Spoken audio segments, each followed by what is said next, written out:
স্বপ্ন কারোর সাথে শেয়ার করতে নেই, যেটা মানুষ ঘুমিয়ে ঘুমিয়ে দেখে এটাও স্বপ্ন, আবার আরেকটা আছে যেটা মানুষকে ঘুমাতে দেয় না, ওইটাও স্বপ্ন, ওটার ভিশন বলে। এই দুইটার একটাও কারোর সাথে শেয়ার করতে নেই। এর কারণটা কি? কারণটা হচ্ছে স্বপ্নের ব্যাখ্যা যেমনটা করা হয় তেমনটাই হয়।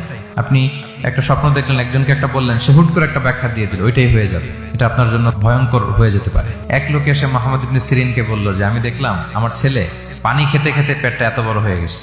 এই একই স্বপ্ন আরেকটা লোকও দেখলো, দেখে এক মূর্খের কাছে জিজ্ঞেস করলো। সে বলল, সর্বনাশ, এত বড় পেট হয়ে গেছে, তোমার ছেলে তো মারা যাবে। ঠিকই কদিন পরে ছেলেটা মারা গেল। আর একই স্বপ্ন দেখে এই লোক মুহাম্মদ ইবনে সিরিনকে জিজ্ঞেস করেছিল, উনি বলেছেন যে তোমার ছেলে তো অনেক বড় আলেম হবে। ঠিক তাই হয়েছে, ওই ছেলে অনেক বড় আলেম হয়েছে। এই ভিশনও শেয়ার করা যাবে না কারোর সাথে। বিশাল বড় একটা কিছু প্রজেক্ট নিছেন, শুরু করার আগে আপনি বলে ফেলছেন, শেষ, আর এটা হবে না। দেখবেন যে এখান থেকে কনস্পিরেসি, ওইখান থেকে শত্রুতা, ওইদিকে এটা করছে ওইটা করছে, আপনি আর আগাতেই পারবেন না।